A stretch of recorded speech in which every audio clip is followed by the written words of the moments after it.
उद्धरितुं भवसागरे निपतितान्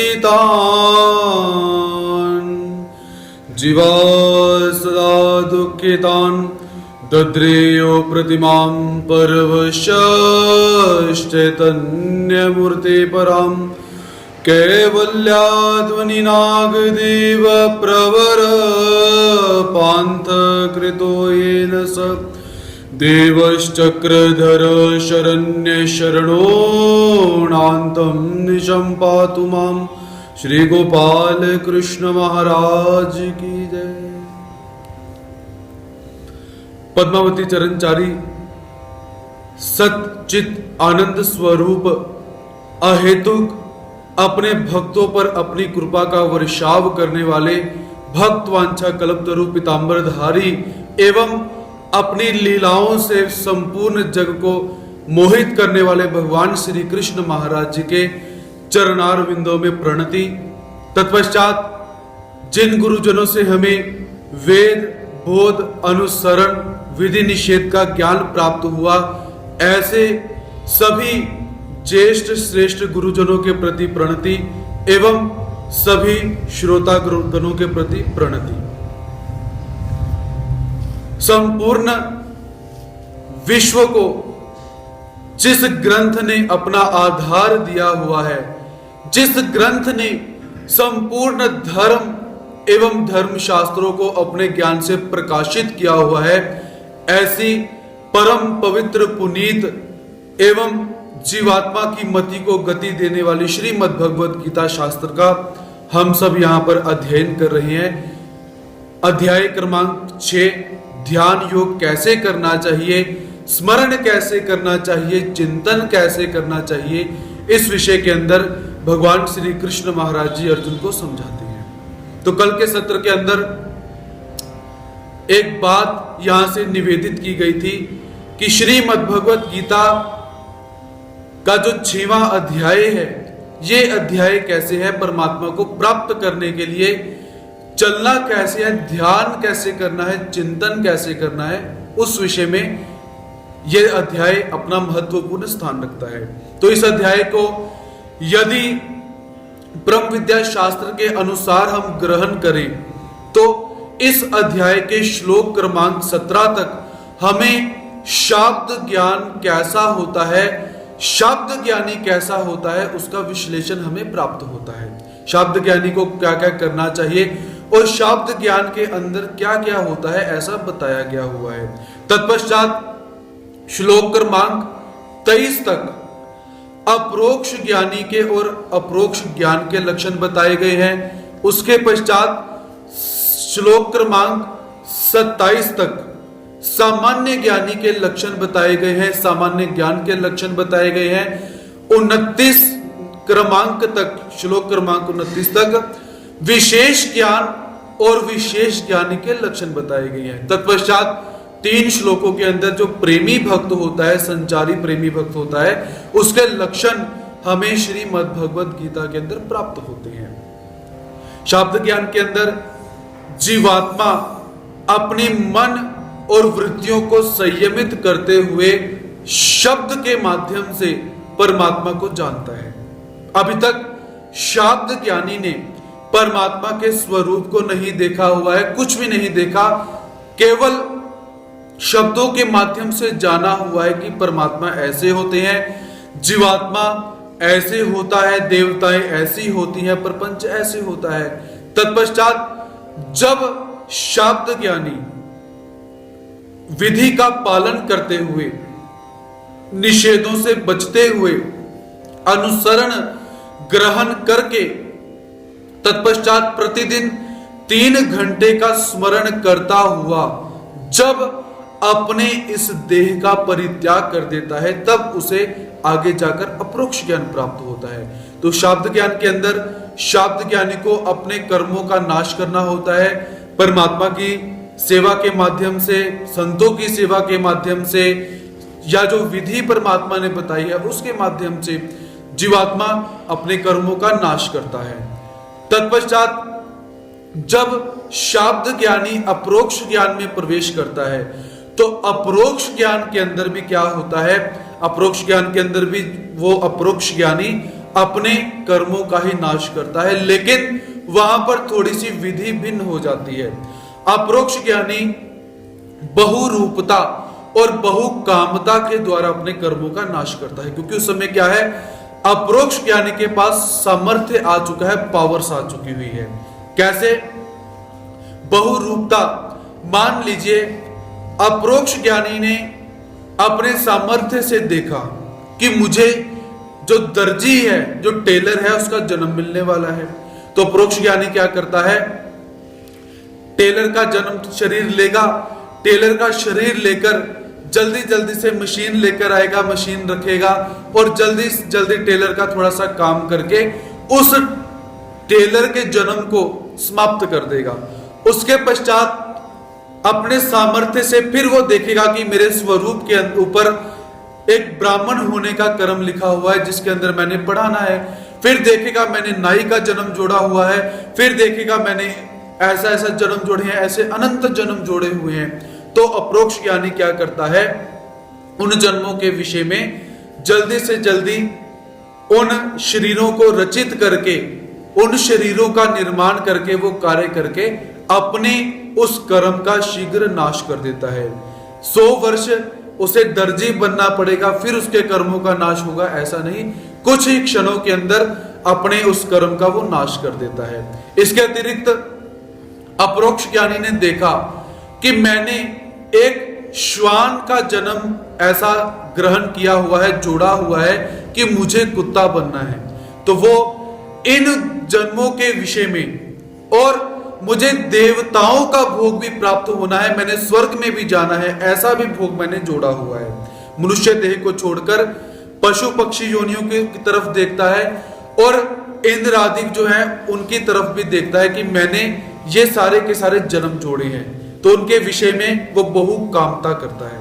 पहला, जब उसने टेलर का जन्म लिया, इसे बहुरूपता कहा जाता है, अर्थात अनेक रूपों को वो धारण करता है और रूपों को धारण करके अपना वो कार्य करके अपने उस जन्म को समाप्त कर देता है, उस कर्म को समाप्त कर देता है। यदि उसे देह निर्माण न करना पड़े, इसके लिए अप्रोक्ष ज्ञानी कभी कभी युद्ध क्षेत्र में भी जाता है, वहां पर देखता है कि कोई शरीर पूरा पड़ा हुआ हो, मैं उस शरीर को धारण करके अपना काम चलाऊं और अपने कर्म को समाप्त करूं। अब बहुकामता क्या होती है?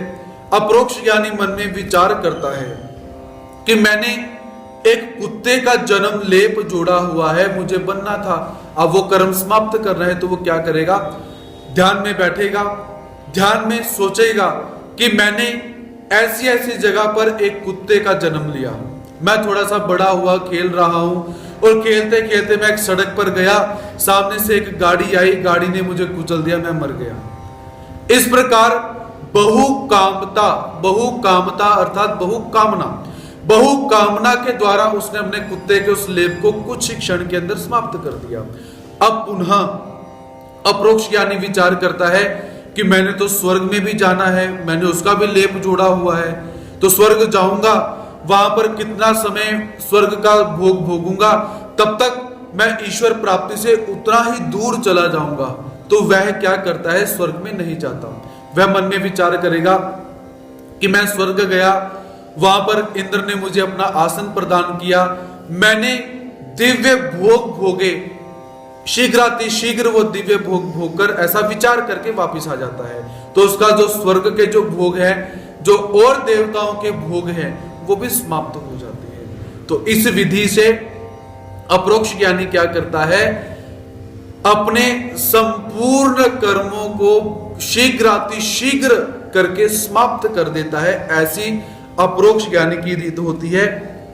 तो आगे और अप्रोक्ष ज्ञानी की रीत क्या होती है, हम यहां पर श्रीमद् भगवत गीता के अनुसार जानेंगे, क्योंकि कल के सत्र के अंदर हमने क्या देखा था, सुखम आत्यंतिकम, कि उस अप्रोक्ष ज्ञानी को आत्यंतिक सुख प्राप्त होता है। उसे बहुत सारा सुख, कौन सा, उसे शक्तियां प्राप्त हो चुकी हैं, सामर्थ्य प्राप्त हो चुका है और उसे परमात्मा भी प्राप्त होने वाले हैं, इसलिए उसको अत्यंतिक सुख प्राप्त हो रहा है। यत् तत् बुद्धि ग्राह्यम इंद्रियम, उसने जो राजसी सुख है, तामसी सुख है, सात्विक सुख है, उसका त्याग कर दिया हुआ है। और कैसा है? निवातस्थो। हमने क्या देखा था? यथा दीपो निवातस्थो, कि जैसे दिए की जो लो होती है वो स्थिर हो जाती है। थोड़ी सी भी हवा उसको जब नहीं लगे या हवा में भी रहे, उसकी ज्योत बिल्कुल स्थिर रहती है। वैसे ही अपरोक्ष ज्ञानी भी क्या है? अपरोक्ष ज्ञान के साधन के द्वारा कैसा? बिल्कुल स्थिर हो जाता है, अव्यभिचारी। उसे किसी प्रकार का कोई भय नहीं रहता, क्योंकि वो अपरोक्ष ज्ञानी बन चुका हुआ है। तो उसी अपरोक्ष ज्ञानी को हम ध्यान योगी भी बोल सकते हैं। आगे जाकर जो स्टेप हमें प्राप्त होते हैं, तो परमात्मा अपरोक्ष ज्ञानी के विषय में और श्रीमद् भगवत गीता में क्या निवेदन करते हैं, आइए इसका अध्ययन करते हैं। यम लब्ध्वा चापरं लाभं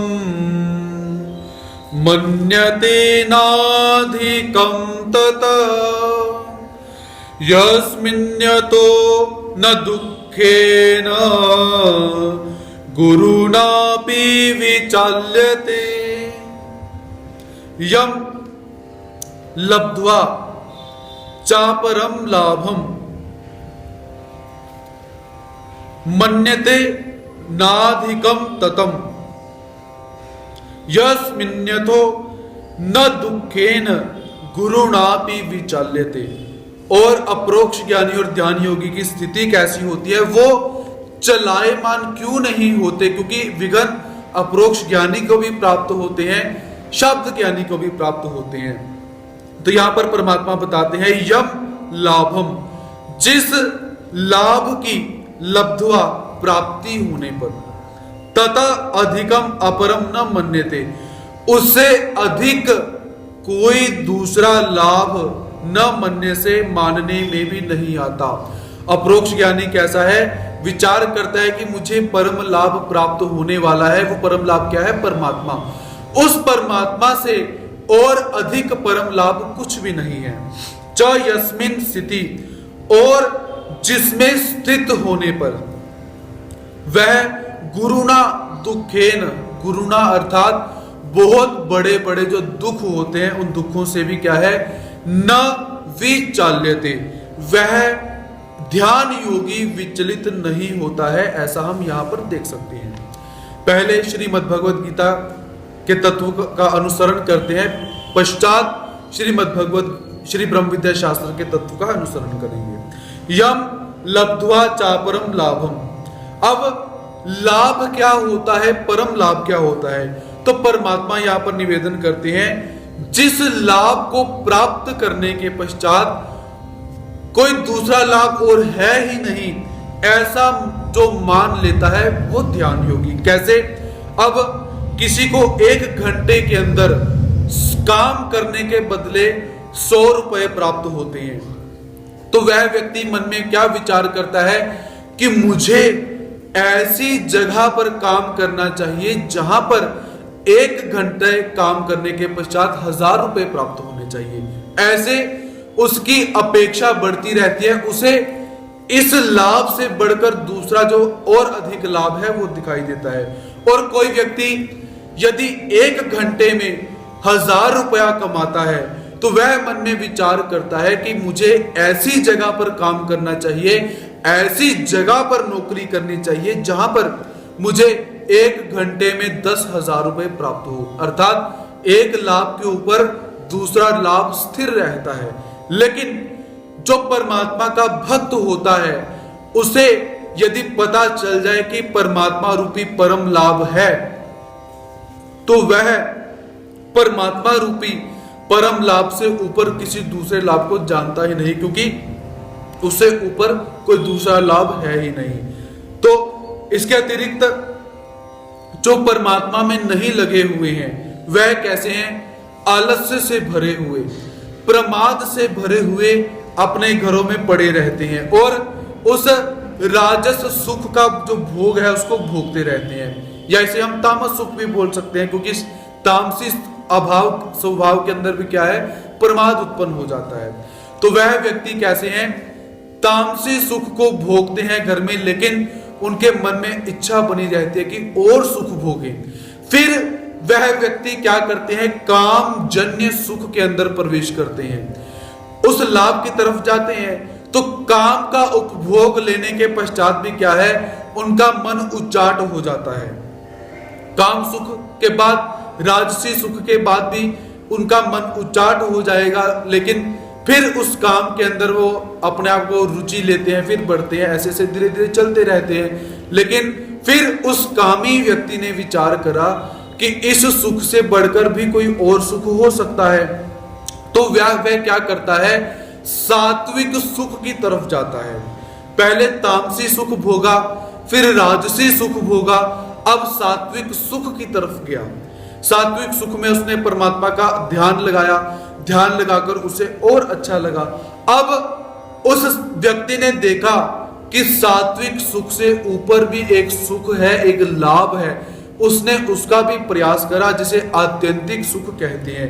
तो जब उस व्यक्ति ने आत्यंतिक सुख प्राप्त कर लिया, तो उसने क्या जाना, इस आत्यंतिक सुख से ऊपर कोई सुख नहीं है। इसलिए परमात्मा यहां पर निवेदन करते हैं कि जो साधक होता है वह आत्यंतिक सुख को, परमात्मा को सबसे बड़ा मानता है और सबसे बड़ा मानकर परमात्मा में ही स्थित हो जाता है। ऐसा परमात्मा ने यहां पर निवेदन किया। जैसे हमें बहुत बड़ी वस्तु मिल जाए, हमें पता चल जाए कि इस वस्तु से बड़ी लाभकारी वस्तु कोई भी नहीं है, तो हम उसी वस्तु को लेना पसंद करते हैं। वही बात भगवान जी यहां पर बताते हैं। और उस अप्रोक्ष ज्ञानी की भी स्थिति यही होती है कि उसे केवल परमात्मा दिखाई देते हैं, कि परमात्मा से बढ़कर दूसरा परम लाभ कोई नहीं है। इसलिए वह उस परम लाभ को प्राप्त करने के लिए उद्यम करता है। और यस्मिन्यतो न दुखेन गुरुनापि विचाल्यते, यदि उसे बड़े बड़े दुख भी प्राप्त हो जाए तब भी वह विचलित नहीं होता, ऐसा भगवान जी बोलते हैं। अब अप्रोक्ष ज्ञानी कैसा होता है कि जब अप्रोक्ष ज्ञानी अपने साधन में प्रवेश करता है, तो साधन में प्रवेश करके शीघ्र अपने कर्मों को नाश करने में वो लगा रहता है। पहले परमात्मा के सन्निधान में रहता है। जब परमात्मा शयन करते हैं या परमात्मा उदास हो जाते हैं कभी कभी, तो वो अप्रोक्ष ज्ञानी भगवान जी के सन्निधान से बाहर जाकर जल्दी जल्दी बहुरूपता और बहुकामता करता है। तो वहां पर क्या हो जाता है कि वहां पर देवताएं देखती हैं कि ये अप्रोक्ष ज्ञानी, यदि अप्रोक्ष ज्ञान को इसने पूरा कर दिया तो ये हमसे बड़ा बन जाएगा, इसलिए रोको। क्योंकि रोकने के लिए हम सब कहीं हमसे आगे ना निकल जाए, हम भी करते हैं, देवताएं भी करती हैं। तो वहां पर क्या हुआ, देवताएं आती हैं सारी, जो इंद्रादिक तक देवताएं होती हैं, वह तो शब्द ज्ञानी को शब्द ज्ञान के अंदर ही विघ्न करती हैं। शब्द ज्ञानी को कौन से विघ्न होते हैं, जो कर्म भूमि से लेकर स्वर्ग तक की 36 करोड़ स्त्री देवताएं होती हैं, वह स्त्री देवताएं शब्द ज्ञानी को विघ्न करती हैं, प्रतिकूल होती हैं। और जो 36 कोटि पुरुष देवताएं होती हैं वह अनुकूल वर्तन करती हैं। ऐसा हम ब्रह्म विद्या शास्त्र में सुनते हैं। तो इंद्रादिक तक देवताएं शब्द ज्ञानी को, जब शब्द ज्ञान में होता है तब उसे विघ्न करती रहती है, पदार्थ के माध्यम से। यदि पुरुष साधक है उसको स्त्री के माध्यम से, स्त्री साधक है उसको पुरुष के माध्यम से, खाने के पदार्थ के माध्यम से, ऐसे बहुत सारे विघ्न शब्द ज्ञान के अंदर भी आते हैं। लेकिन शब्द ज्ञानी भी कैसा है, विचलित नहीं होता है। अब अप्रोक्ष ज्ञान में भी देवताएं कैसी हैं, विघ्न करने के लिए आती हैं।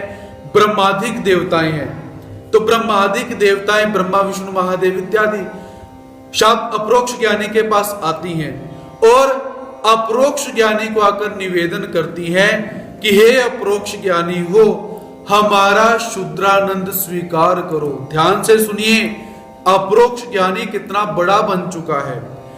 वो देवताएं ब्रह्मा विष्णु महादेव और क्षीराब्धि की देवता भी हम ग्रहण कर सकते हैं।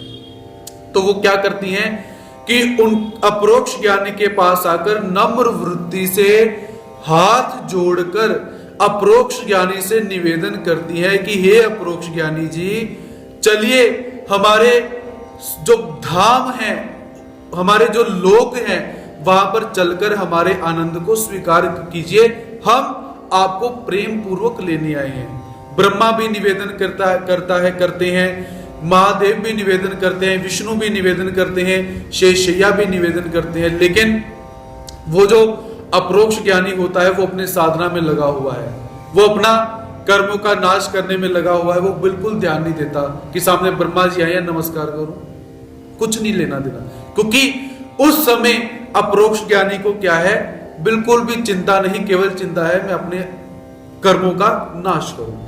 तो जो ब्रह्मादिक देवताएं आई हुई हैं वो निराश होकर चली जाती हैं। उसके पश्चात अष्ट भैरव देवताएं आती हैं। यहां पर भगवान जी ने बोला कि बड़ा सा बड़ा दुख आने पर भी वो साधक विचलित नहीं होता। अब अष्ट भैरव देवताएं आई, तो अष्ट भैरव देवताएं कैसी हैं? यदि 8 भैरव इकट्ठे हो जाएं तो सारी सृष्टि का संहार कर सकते हैं, ऐसा हमें प्राप्त होता है। 8 भैरव कराली, विकराली, उमापति, पशुपति, सदाशिव, ब्रह्मा, विष्णु, महादेव, ये 8 भैरव होते हैं। और ये कैसे हैं? इकट्ठे कभी नहीं रहते, क्योंकि इनके अंदर क्या है कि सब अपने आप को बड़ा मानते हैं, बाकी सातों को छोटा मानते हैं, इसलिए इकट्ठे कभी नहीं रहते हैं। लेकिन आज क्या हुआ, ये सारे के सारे अपरोक्ष ज्ञानी को विचलित करने के लिए इकट्ठे होकर आ रहे हैं। पहले कभी इकट्ठे नहीं होते, और जिस दिन ये इकट्ठे हो जाएं, ये पूरी सृष्टि का संहार कर सकते हैं, इतनी पावर इनके अंदर है। तो ये अष्ट भैरव क्या करते हैं? अपरोक्ष ज्ञानी के पास आते हैं और जोर जोर से भयंकर आवाजें निकालते हैं, लेकिन अपरोक्ष ज्ञानी अपनी साधना के अंदर लगा हुआ है, उस दुख से बिल्कुल भी चलायमान नहीं होता। फिर अपरोक्ष ज्ञानी क्या करते हैं? उस अपरोक्ष अष्ट भैरव क्या करते हैं? अपरोक्ष ज्ञानी को पकड़कर हिलाते हैं जोर से। लेकिन वो अष्ट भैरव क्या, जो अपरोक्ष ज्ञानी है वो कैसा है?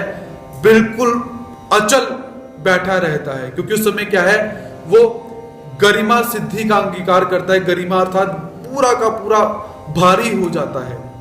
तो 8 भैरव भी उस अपरोक्ष ज्ञानी को विचलित करने का प्रयास करते हैं, दुखी करने का प्रयास करते हैं और अपने आनंद को देने का प्रयास करते हैं, लेकिन वो अपरोक्ष ज्ञानी बिल्कुल भी उनकी तरफ ध्यान नहीं देता। और अष्ट भैरवों को मन में लगता है कि हम इतने बड़े अष्ट भैरव एक छोटे से अपरोक्ष ज्ञानी को हिला नहीं पाए, ये तो बड़ी डूब के मरने वाली बात है। क्योंकि शर्मसार बात, इतना बड़ा आदमी और वो भी 8 देवताएं, जिनसे ब्रह्मा, विष्णु, महादेव, क्षीराब्दी की देवता, इंद्र आदि की देवताएं घबराती हैं, उन देवताओं से एक अपरोक्ष ज्ञानी हिलाया नहीं गया।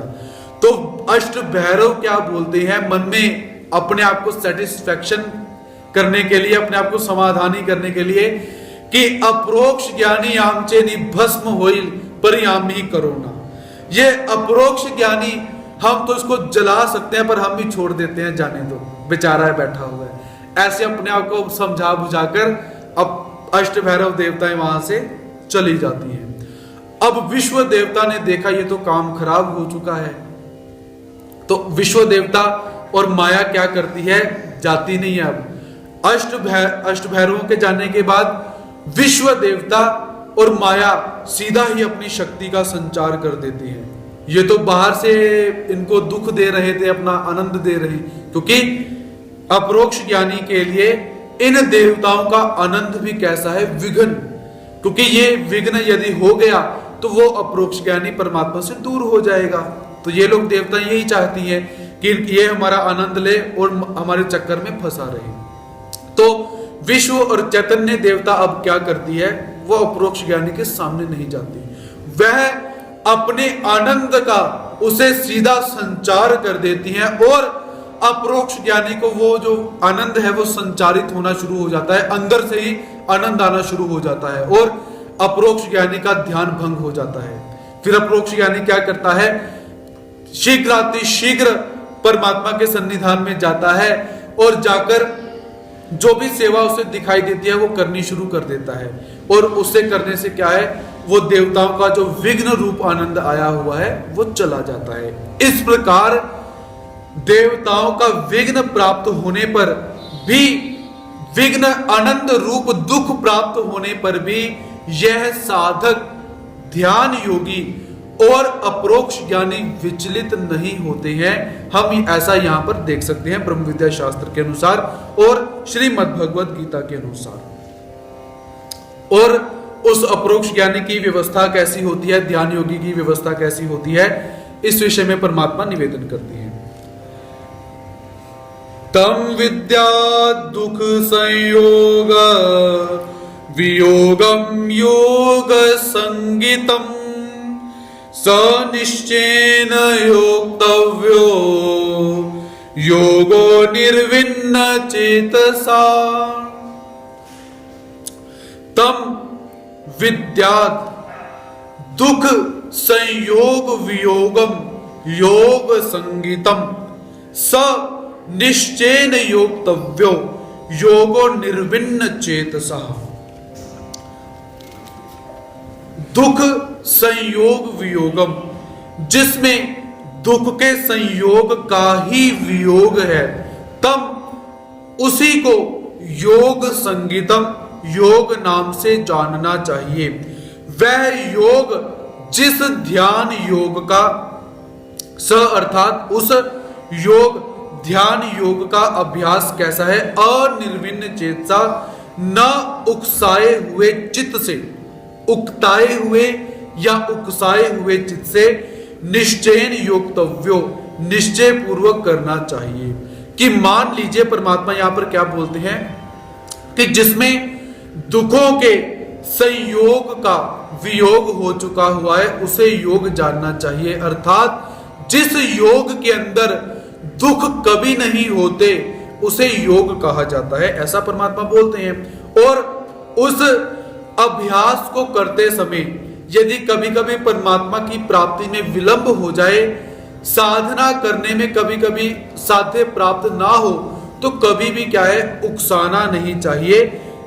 न उकसाते हुए निश्चय पूर्वक उस साधन को करते रहना चाहिए, ऐसा भगवान जी यहां पर बताते हैं। कि कभी कभी क्या होता है कि हम परमात्मा की विधियों का पालन करने का प्रयास करते हैं, तो प्रयास करते करते क्या हो जाता है कि हमसे वो विधि अच्छी तरह से नहीं की जाती और हम उकसा जाते हैं, विचलित हो जाते हैं और विचलित होकर उस विधि को छोड़ देते हैं। तो परमात्मा यहां पर क्या बोलते हैं कि जब कभी भी विधि का पालन करते करते विधि आपसे नहीं होती है तो कभी भी उकसाना नहीं चाहिए, विचलित नहीं होना चाहिए, अपितु निश्चय पूर्ण उस साधन को करने का अभ्यास करना चाहिए, ऐसा परमात्मा यहां पर बताते हैं। तो यहां पर दुख का संयोग कब होता है, परमात्मा ने कहा दुख संयोग और दुख के संयोग का वियोग। जब जीवात्मा भौतिक साधनों की तरफ अग्रसर होता है और जब अपने आप को संसार को और अपने आप को एक जैसा मानता है तो उसे दुख का संयोग प्राप्त होता है। जब जीवात्मा मानेगा कि ये संसार सत्य है, मैं भी सत्य हूं, ये सब मेरा है, ये संसार मेरा है, मैं संसार का हूं, तो दुख का संयोग होता है।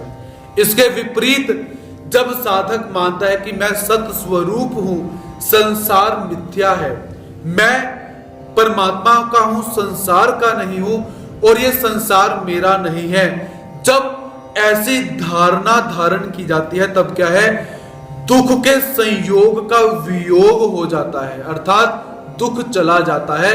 और जब ऐसी भावना आ जाए तो उसे हम बोलेंगे योग, वह साधक योग के अंदर चला गया हुआ है। तो परमात्मा यहां पर बोलते हैं कि दुख से कभी विचलित नहीं होना चाहिए, अपितु अपने उस साधन को, उस योग को, परमात्मा को प्राप्त करने की रीति को करते रहना चाहिए। जैसे अपरोक्ष ज्ञानी को विश्व और चैतन्य देवता ने अपने आनंद का संचार कर दिया, तो संचार करने से क्या है, वह अपरोक्ष ज्ञानी थोड़ा सा उकसाता है, विचलित हो जाता है, लेकिन वो अपने साधन को छोड़ता नहीं है। वो क्या करता है, वहां से उठकर जल्दी भगवान जी के पास जाकर अपने साधन को और दृढ़ कर लेता है, जिससे क्या हो जाता है, उसका योग जो है, साधना जो है वो साध्य हो जाती है। ऐसा भगवान जी यहाँ पर बोलते हैं कि यदि कभी कभी साधन का आचरण करते करते मन उकसाना शुरू हो जाए, मन विचलित होना शुरू हो जाए, तो क्या करना चाहिए, और साधना को दृढ़ करते हुए निश्चय पूर्वक उस साधना को करते रहना चाहिए। और करने से क्या है, आपको अच्छी तरह से परमात्मा और जो साध्य है उसकी प्राप्ति हो सकती है। इसलिए परमात्मा ने इस योग को यहाँ पर दुख नाशक बताया हुआ है। यदि दुखों का हमने नाश करना है तो हमें भगवान श्री कृष्ण महाराज जी की भक्ति करनी पड़ेगी, ऐसा हम यहां पर देख सकते हैं। संकल्प प्रभावान कामान त्यक्त्वा सर्वान् शेषतः मनसैवेन्द्रिय ग्रामं विनियम्य समन्ततः शने शने रूपमेतत् बुद्ध्या धृति गृहीतया आत्मसंस्थं मनः कृत्वा न किंचिदपि चिंतयेत्। संकल्प प्रभावान कामास्त्यक्त्वा सर्वान् शेषतः मन सैवेन्द्रिय ग्रामं विनियम समन्ततः शनेः शने रूपमेतत् बुद्धया धृति गृहीतया आत्मसंस्थं मनः कृत्वा न किंचिदपि चिंतयेत्। और साधन को कैसे करना चाहिए, अप्रोक्ष ज्ञान रूप योग के पश्चात क्या करना चाहिए, भगवान जी यहां पर बताते हैं। तो यहां से सामान्य ज्ञान का आरंभ होता है, अप्रोक्ष ज्ञान समाप्त होने के पश्चात सामान्य ज्ञान जो है उसका आरंभ होता है। पहले श्लोक का अर्थ देखते हैं। संकल्प प्रभावान, संकल्प से उत्पन्न होने वाली, सर्वान कामान अशेषतः त्यक्त्वा, सर्वान अर्थात संपूर्ण, कामान कामनाओं का, अशेषता सर्वथा, त्यक्त्वा त्याग करके, और मनसा मन से, एवं इंद्रिया ग्रामम और इंद्रियों के समूह को, समन्ततः विनियम्य सभी ओर से हटाकर क्या करना है, धृति गृहीतया धैर्य पूर्ण, धैर्य से युक्त होकर, बुद्धया बुद्धि के द्वारा संसार से, शने शने उपरमेत धैर्य युक्त बुद्धि के द्वारा, शने शने अर्थात धीरे धीरे संसार से अपने मन को उपराम करना चाहिए या उपराम हो जाए, ऐसा करना चाहिए। और मन आत्म संस्थानम, अपने मन और बुद्धि को, आत्म संस्थानम परमात्मा में सम्यक प्रकार से स्थापन कृत्वा करके, फिर किंचित अपि न चिंतेत, कुछ भी चिंतन न करे। परमात्मा क्या निवेदन करते हैं, क्या करना चाहिए, संकल्प से उत्पन्न होने वाली संपूर्ण कामनाओं का सर्वथा त्याग करके, और मन से ही इंद्रियों के समूह को सभी प्रकार से, सभी विषयों से हटाकर, धैर्य युक्त बुद्धि के द्वारा संसार से धीरे धीरे उपराम हो जाए, और मन और बुद्धि को केवल परमात्मा में अच्छी तरह से लगाकर स्थापन करके फिर कुछ भी चिंतन न करे, ऐसा परमात्मा यहां पर बताते हैं। तो यहां पर परमात्मा ने सर्वप्रथम निरूपण किया, संकल्प प्रभावान कामान त्यक्त्वा सर्वान् शेषतः, कि संकल्प प्रभाव से अपनी सभी कामनाओं का सर्वथा त्याग करके, परमात्मा पुनः यहां पर क्या निवेदन करते हैं कि संकल्प कैसे होते हैं, कभी भी मन में उठ जाते हैं। जैसे अप्रोक्ष ज्ञानी के मन में संकल्प क्या पैदा होता है कि परमात्मा इस समय शयन कर रहे हैं, या परमात्मा इस समय उदास हैं, तो मन में संकल्प पैदा हुआ, चलो मेरे पास अप्रोक्ष ज्ञान का सामर्थ्य है, मैं भी थोड़ा सा बाहर जाकर देवताओं को अपना सामर्थ्य दिखाऊं।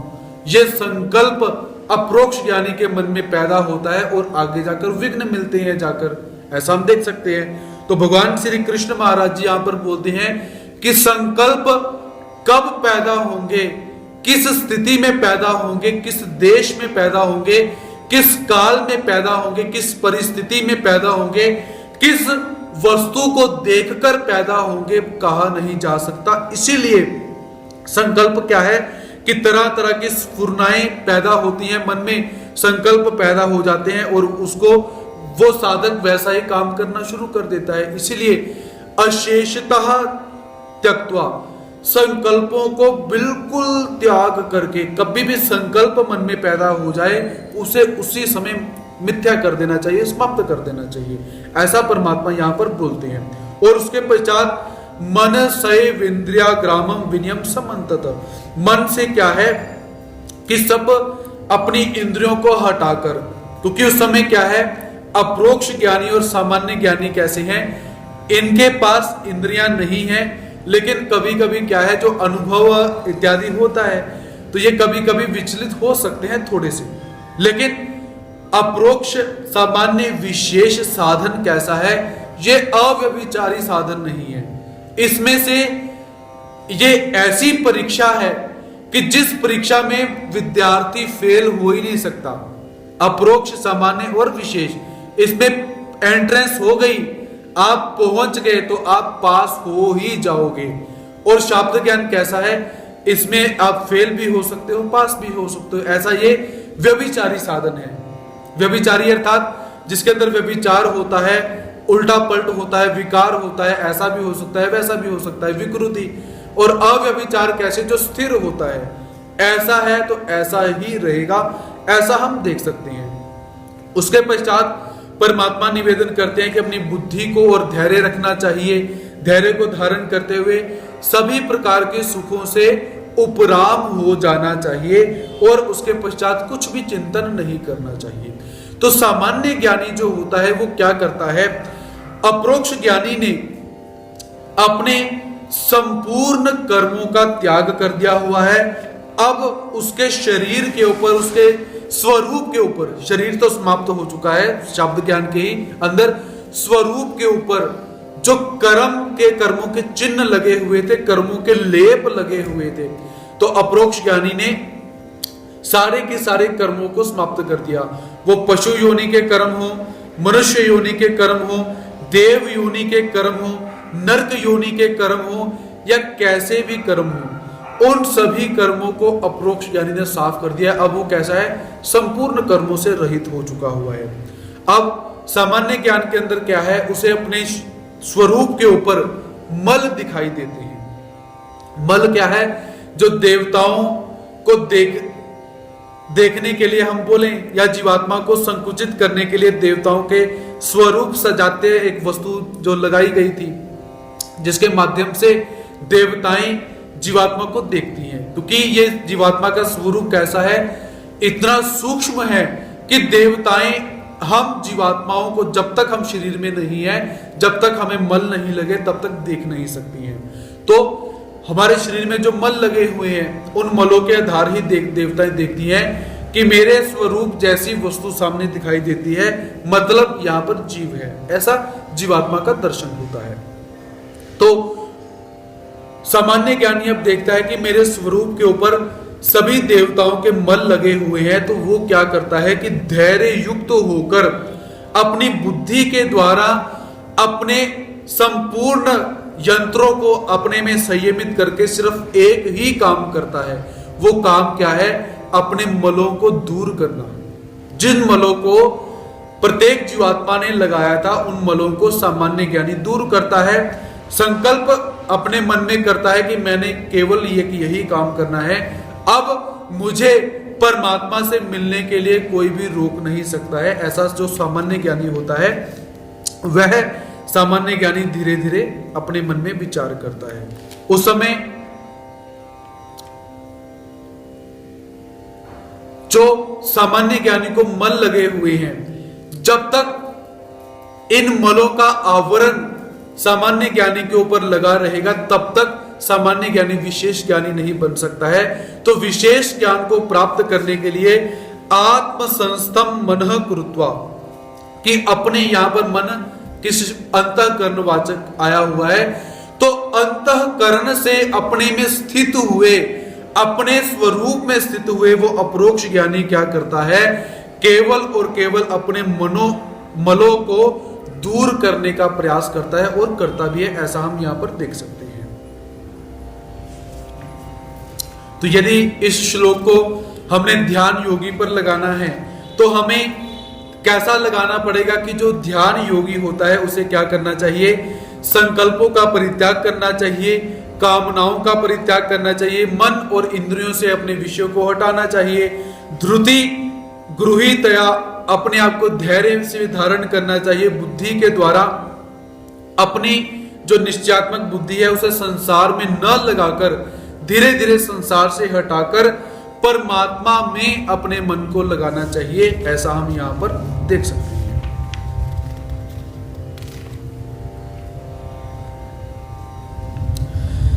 यतो यतो निश्चरति मनश्चञ्चलमस्थिरं ततस्ततो नियम्येतद् आत्मन्येव वशं नयेत्। यतो यतो निश्चरति मनश्चञ्चलं स्थिरं ततस्ततो नियम्येतद् आत्मन्येव वशं नयेत्। अस्थिरम, यह अस्थिर और चंचलम चंचल मनः यत यत जहां जहां निश्चरति विचरण करता है, ततः ततः वहां वहां नियम्य हटाकर एतत् इसको आत्मनि एव वशम नयेत, इस मन को एक परमात्मा में ही भली भांति लगाए। अब परमात्मा ध्यान योग कैसे करना चाहिए, ध्यान योगी को अपने मन को वश में कैसा करना चाहिए ऐसा बताते हैं, और सामान्य ज्ञानी ने अपने मन को वश में कैसे किया हुआ है इसके विषय में भी निवेदन करते हैं कि सबसे पहले कैसे है, अस्थिर। अस्थिर अर्थात ये मन कैसा है, अस्थिर, ये कभी भी स्थिर नहीं रहता।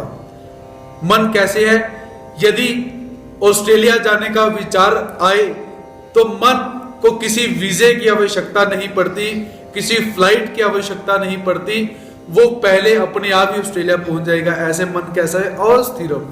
किस समय क्या याद आएगा, किस समय मन कहां पहुंच जाएगा, कुछ नहीं कहा जा सकता। और कैसा है, चंचलम, मन कैसा है, चंचल, भटकने वाला, आज ऐसा भटका, कल ऐसा भटका, कल ऐसा भटका, भटकने वाला मन है। और अपने विषयों में ये यहां वहां विचरण करता रहता है। आज ये खाने का मन किया, कल ये देखने का मन करेगा, आज ये सुनने का मन करेगा। ऐसा मन अपने विषयों में जहां जहां विचरण करता रहता है, तो साधक को क्या करना चाहिए, उस मन को वहां से पकड़कर, बार बार पकड़कर लाकर एक परमात्मा के अंदर लगाना चाहिए। जैसे आपने देखा होगा कि जो छोटे बच्चे होते हैं वो कैसे हैं, वो धीरे धीरे जहां जिस दिशा में देखे भागते रहते हैं, और उनकी माताएं क्या करती है, उनको पकड़कर बिठाती हैं, वो बच्चे फिर भाग जाते हैं, वो फिर पकड़ के बिठाती है, बच्चे भागते हैं, फिर पकड़ती है।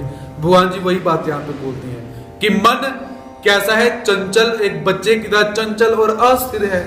क्योंकि बच्चा भी कैसा हिलता रहता है, आपने देखा होगा, कभी हाथ मारेगा, कभी पैर मारेगा, अस्थिर है, चंचल, जहां पर दिल करेगा वहां भागेगा, रोने का दिल करेगा रोएगा, हंसने का दिल करेगा हंसेगा, चंचल है।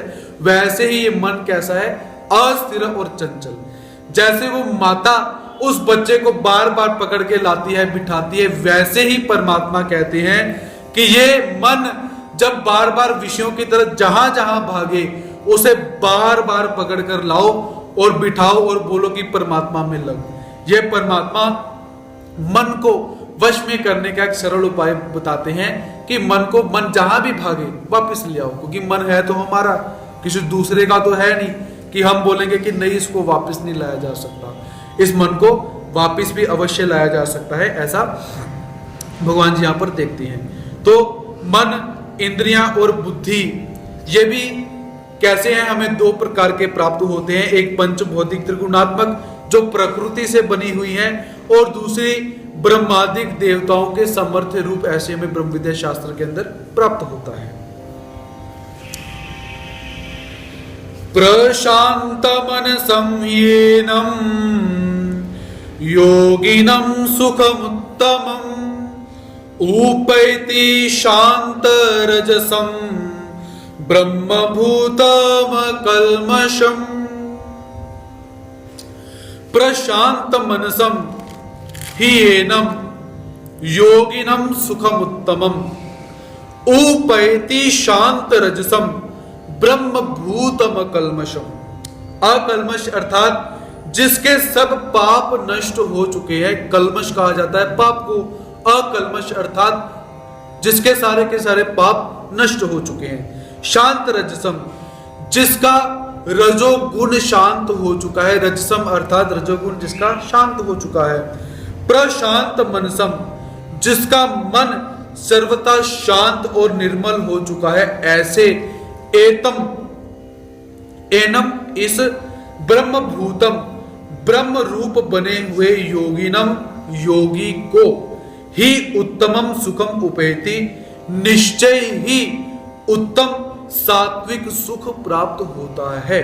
भगवान जी क्या कहते हैं, परमात्मा का उत्तम सुख जो आनंद है वो किसे प्राप्त होता है, जिसके सब प्रकार के पाप नष्ट हो चुके हैं, जिसके सारे के सारे रजोगुण समाप्त हो चुके हैं, शांत हो चुके हैं। प्रशांत मनसम जिसका मन बिल्कुल शांत और निर्मल हो चुका हुआ है, इस प्रकार के साधक को कैसा है, ब्रह्म रूप वो हो जाता है और उसे ब्रह्म प्राप्त होकर ब्रह्म का जो आनंद है वो उसे प्राप्त हो जाता है। तो यहां पर सामान्य ज्ञानी की हमें व्यवस्था क्या प्राप्त होती है कि सामान्य ज्ञानी की जो मनोव्यापार की जो अवस्था होती है, मन का जो व्यापार होता है, वो सारा का सारा मन का व्यापार समाप्त हो जाता है। समाप्त हो जाने से क्या है, जीवात्मा में रहने वाले रजोगुण सदृश जो भाव होते हैं वो शांत हो जाते हैं। जैसे हम देखें, अकल्मष कल्मष पाप को कहा जाता है और गंदी वस्तु को कहा जाता है। तो मल किसे कहते हैं, मल अर्थात पाप अर्थात गंदी वस्तु। मल हम बोलते हैं कि नहीं, मल त्याग करने के लिए गए, या हमारे शरीर को मल लग चुका हुआ है, तो ऐसे वहां पर मल शब्द का अर्थ गंदगी।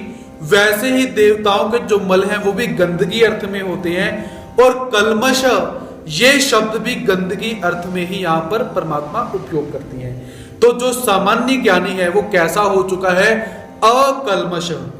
उसके सारे के सारे उसने सामान्य ज्ञान के माध्यम से अपने सभी मलों को पापों को नाश कर दिया। शांत रजसम, शांत रजसम अर्थात अब उसके पास राजसी गुण जो है, सुख प्राप्त करने की जो किंचित मात्र की इच्छा रहती है, मन जो इत्यादि रहता है, वो भी शांत हो चुका है। क्योंकि श्रीमद् भगवत गीता तत्व के सिद्धांत के अनुसार क्या है कि जो मन और बुद्धि इंद्रियां हैं, तो भगवान जी किसी अर्थ में बोलते हैं कि मरने के बाद ये मन बुद्धि और इंद्रियां उस जीवात्मा के साथ जाती हैं। ऐसा एक मत हमें प्राप्त होता है, उसके विषय में हम बाद में चर्चा करेंगे। तो शांत रजसम अर्थात उस सामान्य ज्ञानी के सारे रजोगुण तमोगुण सतोगुण शांत हो चुके हैं, क्योंकि उसे ब्रह्म अर्थात परमात्मा समक्ष दिखाई देते हैं कि मुझे अब परमात्मा शीघ्रातिशीघ्र प्राप्त होने वाले हैं। उसके पश्चात प्रशांत मनस, प्रशांत मनस अर्थात उसका मन बिल्कुल शांत हो चुका है, निर्मल हो चुका है, क्योंकि सारे के सारे मल जीव स्वरूप से उतर चुके हैं।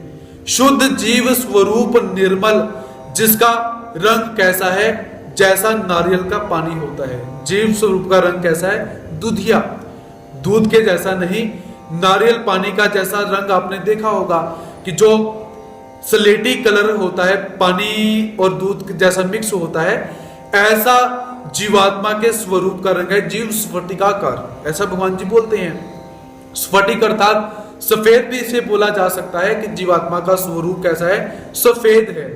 हमारे शास्त्रों में ऐसा हमें उल्लेख प्राप्त होता है। तो वो जीवात्मा का स्वरूप कैसे हो गया, बिल्कुल शुद्ध हो चुका है, बिल्कुल निर्मल हो चुका है। अब जीवात्मा के स्वरूप के ऊपर ना तो मल बचे हैं, ना ही कर्म बचे हुए हैं, और ना ही कुछ अयोग्यता इत्यादि बची हुई है। योग्यता अयोग्यता अभी उसका नाश परमात्मा ने करना है, और अविद्या भी अभी इस जीवात्मा के ऊपर बची हुई है, ये थोड़ा सा अभी मल बचा हुआ है।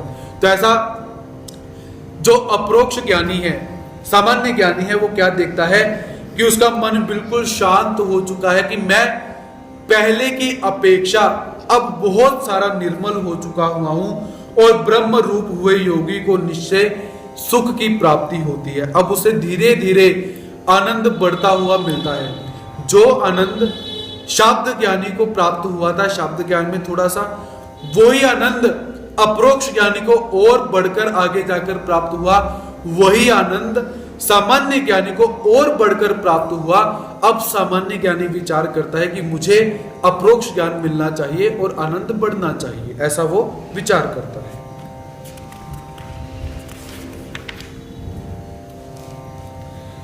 युञ्जनेवं सदात्मानं योगी विगत कल्मषः सुखेन ब्रह्म संस्पर्शम् अत्यंतं सुखमश्नुते। युञ्जनेवं सदात्मानं योगी विगत कल्मषः सुखेन ब्रह्म संस्पर्शम अत्यंतम सुखमश्नुते। अब यहां से विशेष ज्ञानी की जो व्यवस्था अवस्था है उसका भगवान जी आगे 2 श्लोकों के अंदर वर्णन करते हैं। एवं इस प्रकार आत्मानम अपने आप को सदा युंजन सदा परमात्मा में लगाता हुआ विगत कल्मष पाप रहित योगी सुखेन सुख पूर्वक ब्रह्म संस्पर्शम ब्रह्म प्राप्ति का अत्यंत सुखम अश्नुते ब्रह्म प्राप्ति रूप अत्यंत सुख का अनुभव करता है। अर्थात युञ्जनेवम जिसने अपने आप को संपूर्ण परमात्मा के अंदर लगा दिया हुआ है और वो कैसा है, पाप रहित हो चुका है और सुखपूर्वक अर्थात बिल्कुल शांत होकर आनंद से होकर ब्रह्म रूप के सम होकर उस आनंद को सुख को अनुभव करता है। हालांकि अभी तक उस सामान्य ज्ञानी को आनंद प्राप्त नहीं हुआ, लेकिन उसे 100% ये सुनिश्चिति हो चुकी है कि मुझे अब परमात्मा का जो आनंद है, परमात्मा का स्वरूप है, आनंद है, वो मुझे अब मिलना ही है, डेफिनेट हो चुका हुआ है। इसलिए वो अंदर से खुश हो रहा है। जैसे हमें पता चल जाए ना कि हमें ये चीज मिलने वाली है, हमें अंदर से ही खुशी होना शुरू हो जाती है। अभी तक हमें वो वस्तु मिली नहीं, जब मिलेगी तब आनंद होगा ही, लेकिन मिलने का समाचार मिलते ही हमें आनंद हो जाता है।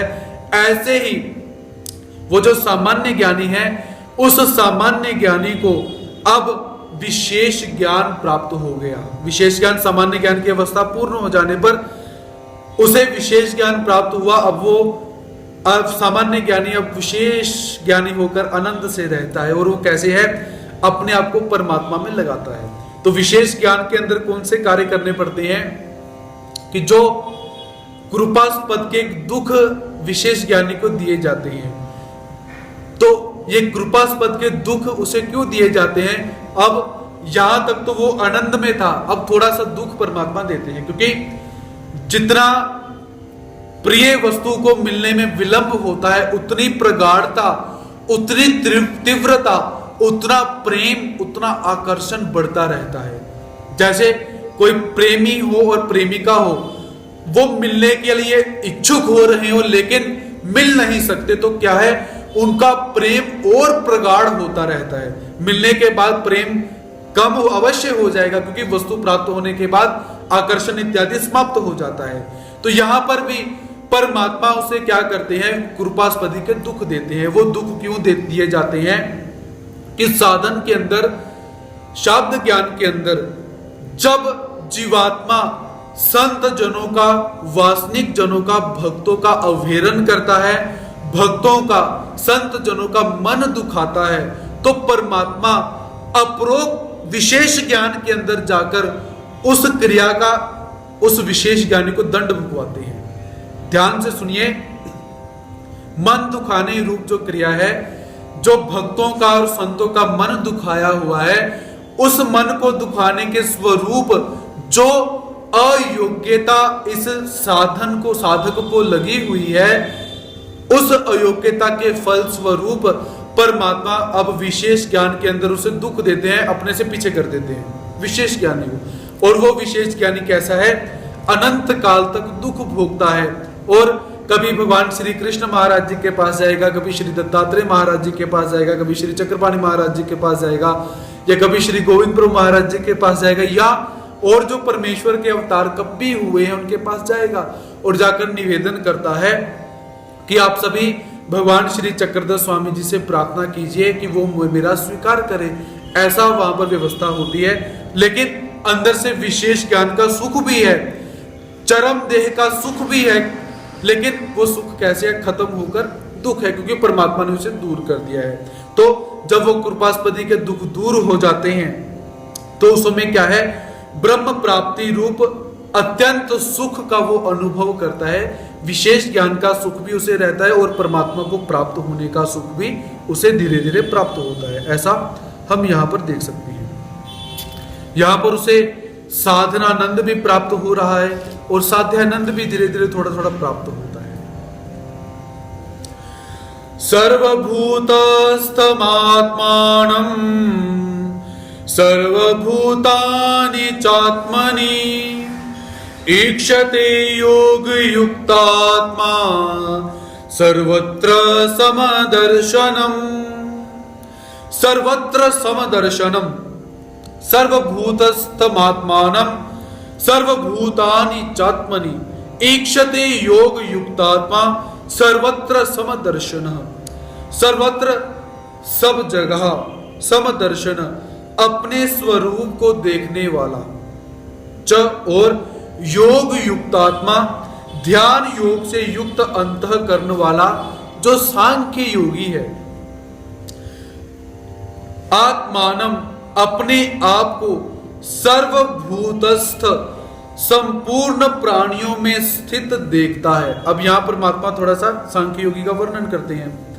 सर्वभूतानि आत्मनि, और संपूर्ण प्राणियों को अपने स्वरूप में देखता है, ऐसा भगवान जी बोलते हैं। और यही विलक्षणता विशेष ज्ञानी के अंदर भी हमें प्राप्त होती है, क्योंकि विशेष ज्ञानी का शरीर समाप्त हो चुका है, उसे चरम देह कारण का जो देह है वो प्राप्त हो चुका है, जिस कारण से क्या है? वो समदर्शन हो चुका हुआ है। और अपने साधन के योग के माध्यम से कैसा है? संपूर्ण प्राणियों में स्थित होकर, अपने आप में स्थित होकर अपने कर्तव्य कर्म का ही पालन करता है।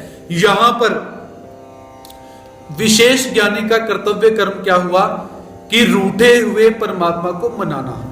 परमात्मा रूठ चुके हैं मेरी ही गलतियों के कारण, तो मेरा कर्तव्य कर्म इस समय क्या है? कि सब कुछ छोड़कर, अब यहां पर सांख्य योगी जो होता है वो छोड़ता है, तो विशेष ज्ञानी अपने विशेष ज्ञान के आनंद को छोड़कर अपने कर्तव्य कर्म को अर्थात रूठे हुए परमात्मा को मनाने का काम करता है। कैसे? ध्यान योग से युक्त होकर तन्मयता से परमात्मा को मनाने का प्रयास करता है। ऐसा हम यहां पर देख सकते हैं। योग युक्तात्मा, ध्यान योग का आचरण करते करते उस योग के अंदर युक्त हो चुका है। सर्वभूतस्थात्मानं, संपूर्ण प्राणियों में क्या देखता है? कि संपूर्ण भूत प्राणी कैसे हैं? एक आत्मा। विशेष ज्ञानी को संपूर्ण जीव देवता परमेश्वर सबके अच्छी तरह से दर्शन होते हैं कि ये सारे के सारे जीवात्मा बंधे हुए हैं, ये मुक्त होने वाले हैं, ये देवताएं हैं, ये परमात्मा, वो सभी को यथा योग्य ज्ञान के आधार पर देखता है। सर्वभूतानि चात्मनि, और ये भी देखता है कि सारे के सारे भूत प्राणी मेरे अंदर भी समाहित है, क्योंकि आज मैं यदि परमात्मा को प्राप्त हो रहा हूं तो ये भी कभी ना कभी परमात्मा को प्राप्त होंगे। इस अर्थ के अंदर हम सब एक ही हैं। वास्तव में सभी की आत्माएं अलग हैं, लेकिन गुण धर्म एक होने के कारण हम सब एक ही हैं, ऐसा वो विचार करते करते जो विशेष ज्ञान है उसे भी संपूर्ण करता है। और विशेष ज्ञान समाप्त होने के पश्चात परमात्मा उसकी अविद्या का छेद करते हैं, योग्यता अयोग्यता का छेद करते हैं, ज्ञान प्रेम का जो साधन है उसका करके उसे ब्रह्मा आनंद प्रदान करते हैं। जो ज्ञानी होगा उसे ब्रह्म स्वरूप में पावन करते हैं, और जो भक्त होगा, प्रेम संचारी भक्त होगा, उसे परमात्मा ईश्वर स्वरूप में भेज देते हैं। ऐसा हम यहाँ पर देख सकते हैं। तो यहां तक विशेष ज्ञानी का लक्षण हम देखते हैं। और आने वाले अब 3 श्लोकों के अंदर जो प्रेम संचारी भक्त होता है, ज्ञानी की व्यवस्था तो हमने देख ली, ज्ञानी शब्द ज्ञानी होगा, अपरोक्ष ज्ञानी होगा, सामान्य ज्ञानी होगा, विशेष ज्ञानी होगा। अब प्रेमी की व्यवस्था कैसी होती है आगे 3 श्लोकों में हम यहां पर समझने का प्रयास करेंगे। यो मां पश्यति सर्वत्र सर्वं च मयि पश्यति तस्याहं न प्रणश्यामि स च मे न प्रणश्यति। यो मां पश्यति सर्वत्र सर्वं च मयि पश्यति तस्याहं न प्रणश्यामि स च मे न प्रणश्यति। यह अर्थात जो भक्त सर्वत्र सब में मां पश्यति, सब भूत प्राणियों में मुझे देखता है, च और मयि सर्वम पश्यति, मुझ में सबको देखता है, सब में मुझको देखता है, मुझ में सबको देखता है। तस्य अहम न प्रणश्यामि, उसके लिए मैं कभी भी अदृश्य नहीं होता हूं। स मे न प्रणश्यति, वह मेरे लिए कभी अदृश्य नहीं होता है। ऐसा भगवान श्री कृष्ण महाराज यहां पर निवेदन करते हैं। तो यहां पर परमात्मा ने समभाव का निवेदन किया हुआ है कि जो भक्त होता है, प्रेम संचारी भक्त होता है, वो कैसा है, सब भूत प्राणियों में मुझे देखता है और मेरे में सभी भूत प्राणियों को देखता है। जिस कारण से क्या है, मान लीजिए जब भक्त बोलेगा कि प्रत्येक कण कण में परमात्मा का निवास है, परमात्मा प्रत्येक कण में निवास करते हैं, सर्वव्यापी होते हैं, तो उसके लिए परमात्मा का कभी अभाव नहीं होता। क्योंकि मंदिर आए, यहां पर परमात्मा है, किसी एकांत स्थान पर बैठे, यहां भी परमात्मा है। तो ऐसा जो भक्त होता है वो परमात्मा को सभी जगह पर देखता ही है, परमात्मा को ही देखता है। और जब परमात्मा को देखता है तो परमात्मा में सबको देखता है कि सब जीव देवता प्रपंच परमेश्वर सब इस परमात्मा के स्वरूप के अंदर ही स्थित है। ऐसा प्रेम संचारी भक्त देखता है। तो होता क्या है, जब ऐसी स्थिति उत्पन्न हो जाए तो परमात्मा कभी अदृश्य नहीं होते। परमात्मा 2400 घंटे हमारे साथ ही रहते हैं। और परमात्मा क्या बोलते हैं कि ऐसा भक्त जो है वो मेरे लिए कभी अदृश्य नहीं होता। तो प्रेम संचारी भक्त की व्यवस्था यहां पर कैसी है, परमात्मा बोलते हैं कि प्रेम संचारी भक्त भक्त वियोगी नूरे, भक्त परमात्मा के बगैर कभी नहीं रह सकता है। जैसे बाईसा माता जी हैं, तो बाईसा माता जी कैसी हैं, बाईसा माता जी भगवान जी के बगैर कभी नहीं रह सकती। लेकिन जब परमात्मा उन्हें सामान लेने के लिए बाजार भेजते हैं तब बाईसा माता जी रहती हैं, क्योंकि वो कैसी हैं, सब जगह पर भगवान को देखती हैं।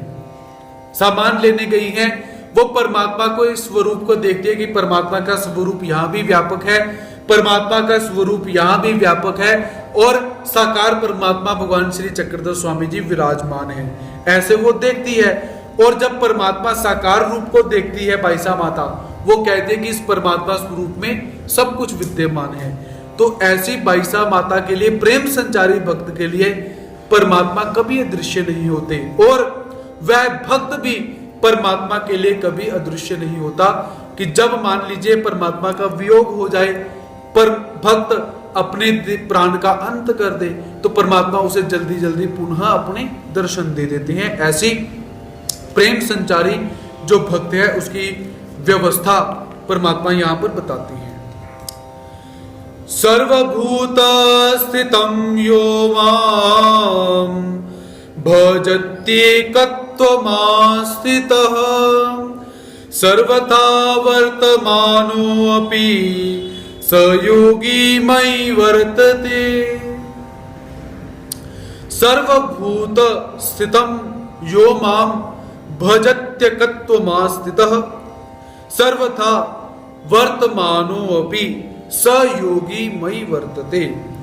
भगवान जी क्या कहते हैं? एकत्वम, मुझ में एक ही भाव में स्थित हुआ, आस्थित स्थित हुआ, सहयोगी सर्वभूत स्थितम, जो भक्ति योगी संपूर्ण प्राणियों में स्थित माम भजती, मेरा भजन करता है, सह वह सर्वथा वर्तमान, सब कुछ वर्तमान समय में कैसा है बर्ताव करता हुआ भी मई वर्तते, मुझ में ही बर्ताव करता है, वर्तन करता है, अर्थात वह नित्य निरंतर मुझ में स्थित रहता है, ऐसा भगवान जी यहां पर बोलते हैं।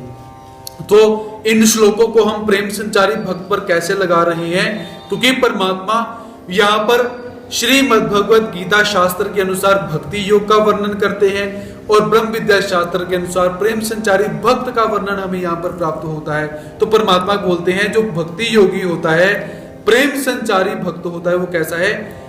एक ही भाव के अंदर स्थित हो जाता है। एक ही भाव अर्थात जो कुछ है वो केवल परमात्मा ही है, इसके अतिरिक्त और कुछ नहीं है।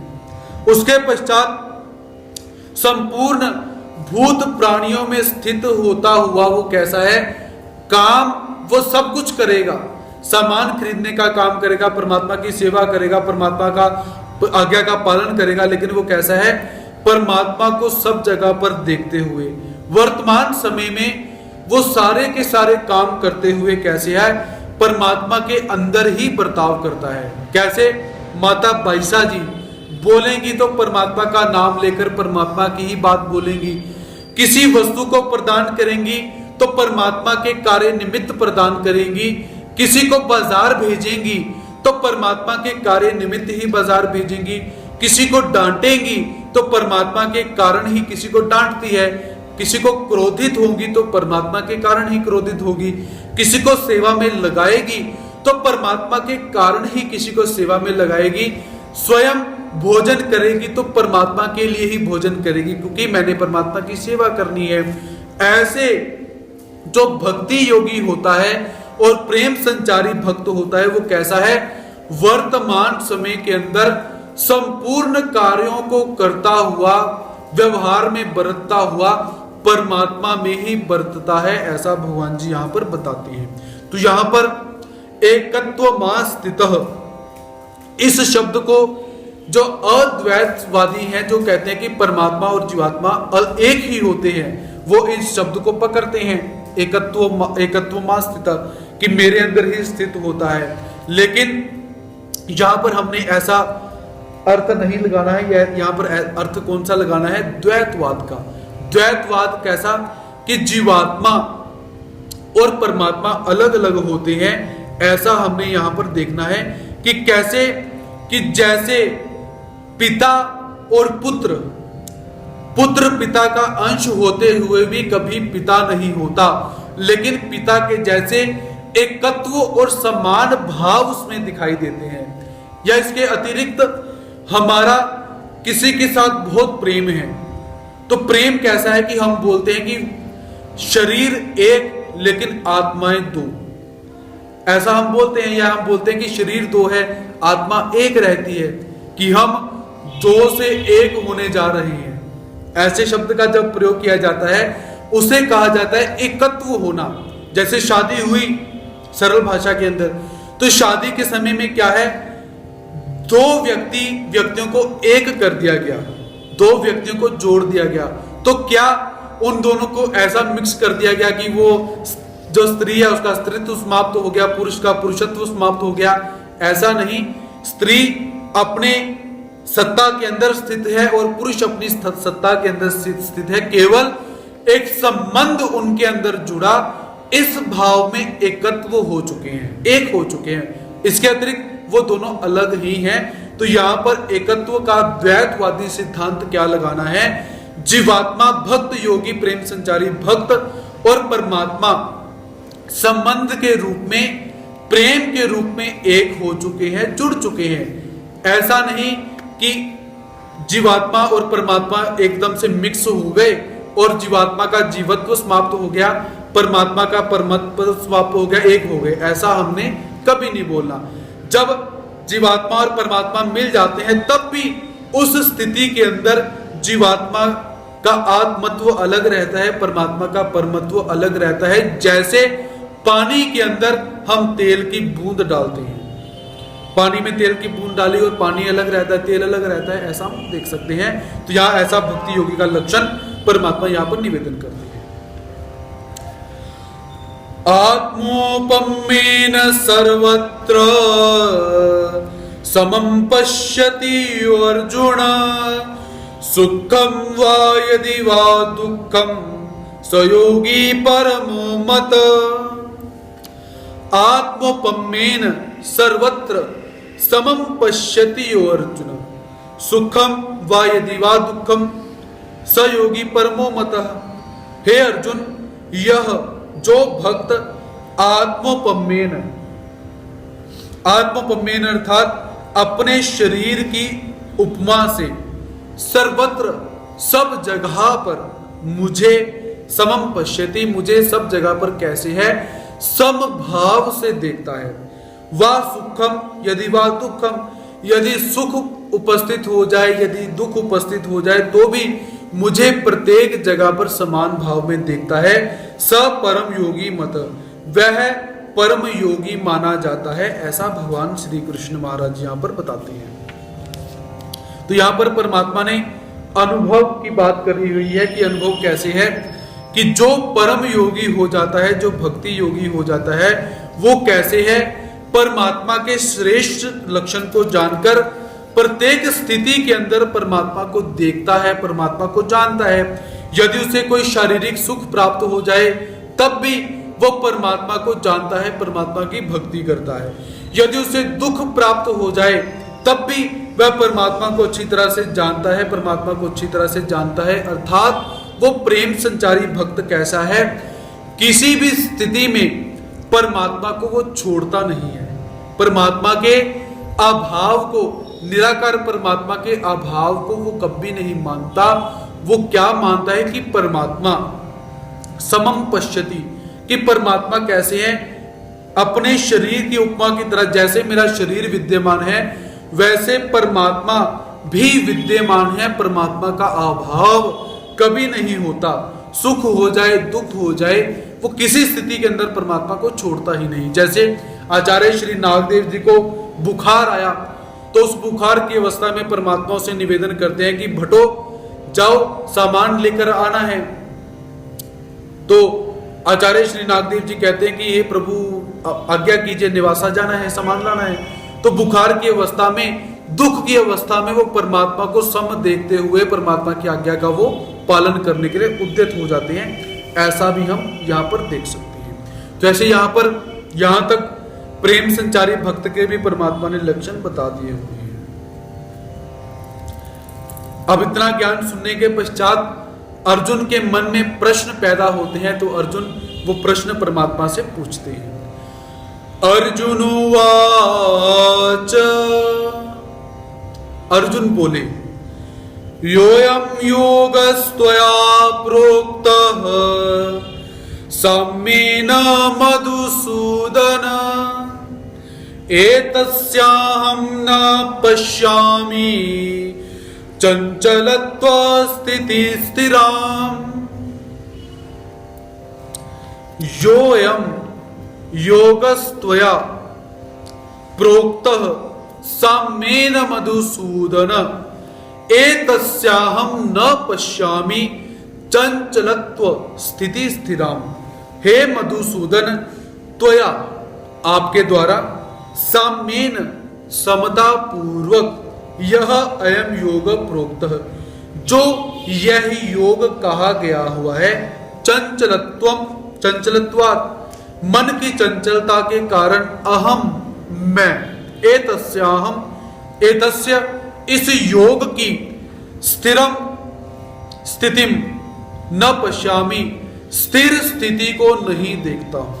हे मधुसूदन, आपने समता पूर्वक जो योग कहा हुआ है, मैं मन की चंचल स्थिति के कारण इस योग को स्थिर नहीं देखता हूं, तो मुझे क्या करना चाहिए? ऐसा अर्जुन बोलते हैं कि हे प्रभु, समता पूर्वक योग तो आपने बता दिया, लेकिन मन स्थिर नहीं है, तो मन के स्थिर ना होने से इस योग का जो आचरण है वो मैं नहीं देखता हूं, ऐसा मेरा संशय आपके समक्ष है।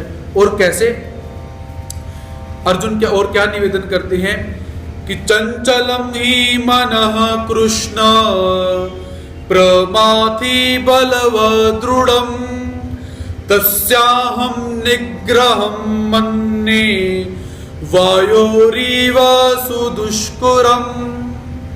और अर्जुन परमात्मा से क्या निवेदन करते हैं कि हे प्रभु, ही क्योंकि कारण इसकी स्थिति को मैं स्थिर क्यों नहीं देखता हूं? कारण हे कृष्ण, मन चंचलम, मन बड़ा ही चंचल है, प्रमाथि, प्रमथनशील है, और कैसा है? दृढ़म बलवत, दृढ़ अर्थात जिद्दी है, बलवत बलवान है। तस्य निग्रहम अहम वायोरीव इव सुदुष्करम मन्ये, उस मन को रोकना मैं कैसे मानता हूं? जैसे वायु को रोकना अत्यंत कठिन माना जाता है, वैसे ही मैं इस मन को रोकना बहुत कठिन मानता हूं। ऐसा अर्जुन भगवान श्री कृष्ण महाराज जी से निवेदन करते हैं, क्योंकि मन का जो स्वभाव होता है, मन का स्वभाव क्या है? चंचल होना। तो चंचल होना ये एक मन का स्वभाव, ऊपर से इस जीव स्वरूप के ऊपर अविद्या लगी हुई है, और ऊपर से इस जीवात्मा के शरीर के ऊपर क्या है? अधमति, अधगति और अधरति, ये भी शत्रु हमारे शरीर के ऊपर बैठे हुए हैं। तो ऐसी स्थिति के अंदर ये मन कैसा हो चुका हुआ है? प्रमथनशील। प्रमथनशील अर्थात जिसको रोका नहीं जा सकता, जिसको रोकने का प्रयास भी किया जाए तब भी वो प्रयास कैसा है?